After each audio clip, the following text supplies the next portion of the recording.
半夜常咳嗽是感冒吗？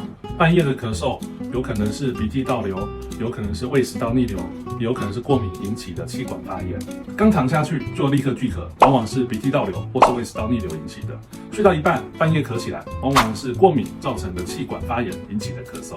但是如果经常夜间发生咳嗽，我们还是先从改善环境的过敏源着手开始。3招教你改善过敏引起的咳嗽。